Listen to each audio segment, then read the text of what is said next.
अरविंद केजरीवाल और उनकी पूरी ताकत जो दिल्ली की जनता ने उनको दिया था, उसका उपयोग वो सिर्फ इसलिए करते रहे कि सीएजी रिपोर्ट को विधानसभा के पटल पर न आने दिया जाए। भगवान की लीला देखिए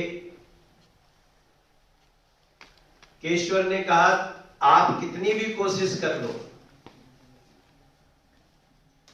जो अपराध हुआ है, जो पाप हुआ है, जो दिल्ली की जनता के साथ अन्याय हुआ है, उसका खुलासा होके रहेगा।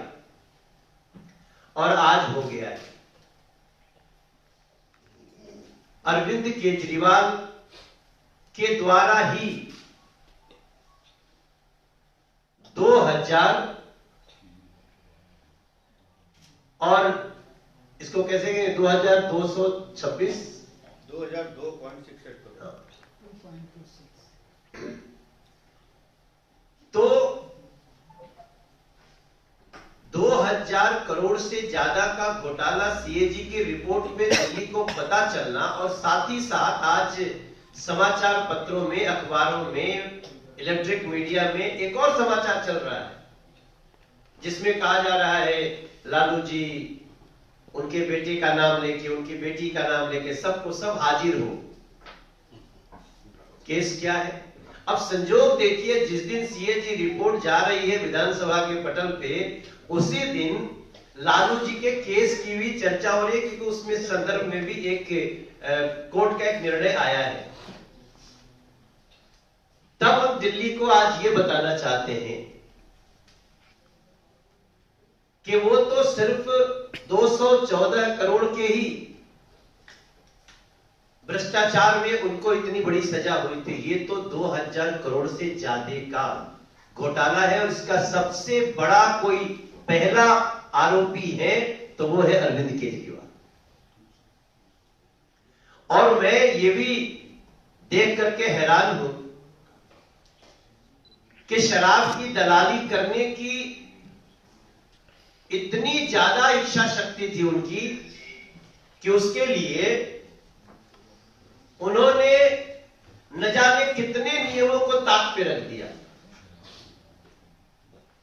मैं पढ़ रहा था कि रीटेंडर ना होने से लगभग 890 करोड़ का नुकसान हो गया। इन सारे चीजों में आज दिल्ली को जब ये पता चल रहा है कि वो ये कारण था कि अरविंद केजरीवाल सीएजी की रिपोर्ट को छुपाने के लिए लगे हुए थे, क्योंकि दिल्ली से ज्यादा सीएजी के बारे में कोई नहीं जानता। जैसे सीएजी की बात आती है लोग 2013 में पहुंच जाते हैं और अरविंद केजरीवाल याद आते हैं, उनके हाथ में मोटी मोटी फाइल होती है। वही तो सीएजी की रिपोर्ट थी जिसको लेकर के उन्होंने शीला दीक्षित को सत्ता से हटाया भी, और शीला दीक्षित को बिलो द बेल्ट कितनी बातें की गई जो एक नैतिक रूप से राजनीतिक पार्टी के लिए कई बार सोचना पड़ता है ऐसा करने से पहले।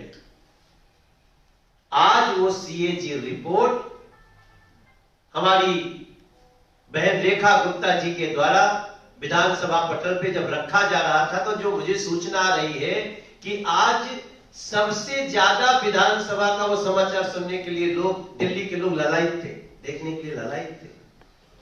रिपोर्ट आ चुकी है। मैं सबसे प्रार्थना करूंगा जो लोग राजनीति के विद्यार्थी हैं, जो लोग सरकारी करप्शन न करे, इसमें बहुत इंटरेस्ट दिखाते हैं, उनको इस सीएजी रिपोर्ट को जरूर अध्ययन करना चाहिए। और जब आप अध्ययन करेंगे तो एक जो महत्वपूर्ण चीज आती है कि मात्र दिल्ली के राजस्व को घाटा ही नहीं पहुंचाया, उसके लिए जो जो तरीके अपनाए हैं वो बताता है कि अरविंद केजरीवाल कितने बड़े अपराधी का नाम है। आपको याद होगा दूसरे लोगों ने, मैं नाम नहीं ले रहा हूं, जमीन के बदले लाभ दिए, वो जमीन ले ली। सोचे ऐसा थोड़ी कोई देखेगा कि अरे भाई तो जमीन लिया है, और आज वो जमीन की बातें पकड़ ली गई है कि काम करने के बदले जमीन लिया। अरविंद केजरीवाल ने भी पूरा दिमाग लगाया। जो कमीशन 5% और 12% है, जिसमें पहले सरकार को ज्यादा आता था, बाद में शराब विक्रेताओं को ज्यादा जाने लगा, उसको समझने की आवश्यकता है। ये अरविंद केजरीवाल की ही इजाद मानी जाएगी इस देश में, भ्रष्टाचार का एक नया तरीका कि ज्यादा कमीशन उनको दे दो क्योंकि उनको बाद में कैश पे वापस लेना है। इसकी सारी आपराधिक जांच हो रही है, जहां जहां जाएगी उसका पता चलेगा ही। लेकिन एक आदमी जो सुनने में तो आता था कि वो इनकम टैक्स का अधिकारी है, लेकिन मुझे लगता है वो अपराध कैसे करते हैं इसकी बड़ी बाजीगरी, उसके बाद बहुत बड़ी कुछ एजुकेशन ले रखा है वो आदमी। मैं बहुत ही दुख के साथ आप सबको बता रहा हूं कि कल मैं अयोध्या जी में था और अयोध्या जी में एक माता दर्शन करके निकल रही थी और मुझसे मिलके कहती है, बाबू मैं राम जी को धन्यवाद देने आई हूं कि दिल्ली में अरविंद केजरीवाल हार गया। आज उस माता को, आज ऐसे ऐसे लोगों को पता चलेगा सीएजी रिपोर्ट के मार्फत ये सच्चाई अरविंद केजरीवाल की, तो आज दिल्ली के लोग क्या क्या सोचेंगे। भारतीय जनता पार्टी के रूप में, एक सांसद के रूप में हम न सिर्फ इसकी निंदा करते हैं बल्कि इसके तह तक जाकर के ऐसे अपराधियों को ऐसी सजा मिलनी चाहिए कि आने वाले भविष्य में किसी को ऐसा अपराध करने के पहले 100 बार सोचना पड़े। Thank you so much. आज की इस संवाददाता सम्मेलन में मैं आप सभी का स्वागत करता हूं। सीएजी रिपोर्ट जो टेबल हुई है उससे ये साफ पता लगता है कि 10 साल में दिल्ली को किस बेदर्दी के साथ लूटा गया।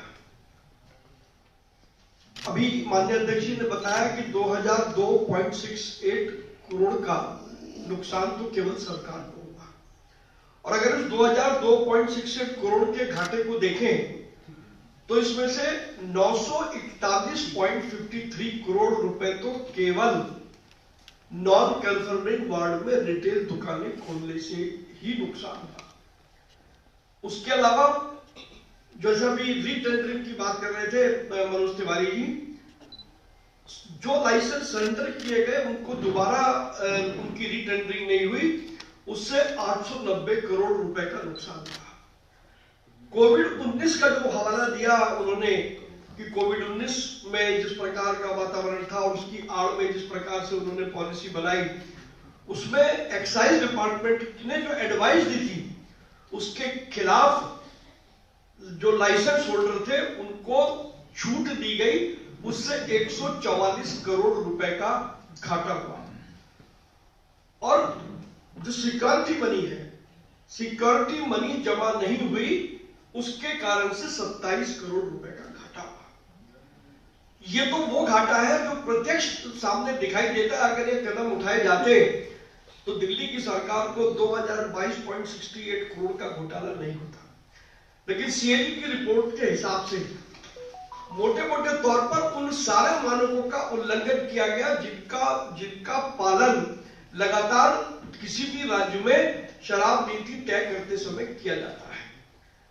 लाइसेंस का जो प्रोसीजर था उसको वायलेट किया गया। मनोज जी ने बताया मार्जिन 5% से बढ़ा करके 12% किया गया। ये 5% से बढ़ा करके 12% का मार्जिन अपने आप में बताता है कि दाल में कुछ काला नहीं था, दाल ही पूरी काली थी। इसके अलावा जब हम बड़ा कोई भी सरकार का टेंडर देते हैं तो वेंडर्स का बाकायदा उनका वेंडर्स का एक स्क्रूटनी होती है, कौन वेंडर है, क्या उसकी इतनी ताकत है या नहीं है। लेकिन इस मामले में तो किसी भी वेंडर की कोई स्क्रूटनी भी नहीं की गई। कोई अपने घर पर बैठा हुआ, उसको बुलाया और कहा कि तू आकर के और यहां पर शराब बेचते, लाइसेंस हम तेरे को देते। अध्यक्ष जी ने बताया कि जो इन्होंने अपनी एक्सपर्ट कमेटी बनाई थी और उस एक्सपर्ट कमेटी ने जो रिपोर्ट दी उस रिकमेंडेशन को भी इन्होंने स्वीकार नहीं किया। इसका मतलब बहुत स्पष्ट था कि भ्रष्टाचार करना पहले दिन से तय था कि शराब नीति लाएंगे और उससे पैसे कमाएंगे। इसके अलावा पारदर्शिता, शराब नीति कोई भी राज्य यदि बनाता है तो उसमें पारदर्शिता होती है। कहीं भी ट्रांसपेरेंसी का अंश भी नहीं था। जबकि अरविंद केजरीवाल राजनीति में आए थे तो शुचिता और ट्रांसपेरेंसी और पता नहीं दुनिया भर की क्या क्या बड़ी बड़ी बातें करके आए थे, लेकिन उनके अपने कर्मों में वो ट्रांसपेरेंसी कहीं दिखाई नहीं देती। इसके अलावा जो सबसे बड़ी बात थी, इसमें कार्टलाइजेशन बहुत बड़े पैमाने पर किया गया, और कार्टलाइजेशन का सबसे बड़ा जो उदाहरण है कि 368 रजिस्टर्ड IMFL ब्रांड में से केवल 25 ब्रांड ने दिल्ली की पूरी शराब का 70% डिमांड को पूरा किया, और उसमें भी 3 वेंडर थे जिन 3 वेंडरों ने 70% डिमांड को पूरा किया। एक तरफ तो आप बड़ी बड़ी बातें करते हैं और बहुत सारे बिडर होंगे, सारे बिडर को दरकिनार करके आपने 3 वेंडर को 70%, इसका मतलब बड़ा स्पष्ट है कि वो जो 12% कमीशन रखी थी उसका बड़ा हिस्सा वो 70% में ही उन्होंने कमा लिया। कहीं ना कहीं ये बात सामने आती है। कार्टलाइजेशन का दूसरा सबसे बड़ा उदाहरण है कि पहले शराब दुकानों को संचालित करने की सीमा 2 थी, जिसको बढ़ा करके 54 कर दिया। अब एक आदमी के पास 50 52 दुकानें थी। ऐसा दिल्ली के इतिहास में पहले कभी नहीं हुआ। तो कुल मिलाकर के यदि इसको देखें तो जब वो CAG की रिपोर्ट सामने आएगी, तो अभी जब आप लोग उसका अध्ययन करेंगे तो मुझे पूरा विश्वास है कि उसमें बहुत सारे मुद्दे तो आप लोग और निकाल करके लेकर के आएंगे। और इस कार्टलाइजेशन की वजह से दिल्ली में नकली शराब का खतरा पहले से ज्यादा बढ़ गया, क्योंकि जहां कंपटीशन नहीं होगा वहां पर आप मनमानी शराब कोई भी आप किसी को भी पिला सकते हैं, किसी को भी बाजार में बेच सकते हैं। तो कुल मिलाकर के वो नकली शराब, और वो इसलिए भी कि वो हर शराब की बोतल के ऊपर वो जो एक्साइज डिपार्टमेंट का लेबल चिपकाना पड़ता है, उस लेबल चिपकाने की भी मैंडेटरी प्रोविजन को अरविंद केजरीवाल ने हटा दिया। इसका मतलब बड़ा साफ था, एक्साइज डिपार्टमेंट को पता भी नहीं लगेगा और बाजार में शराब आ जाएगी और वो नकली शराब ही बिकेगी। और आज मुझे पता लगा कि शायद 9 विधायक केजरीवाल जी को छोड़ने जा रहे हैं।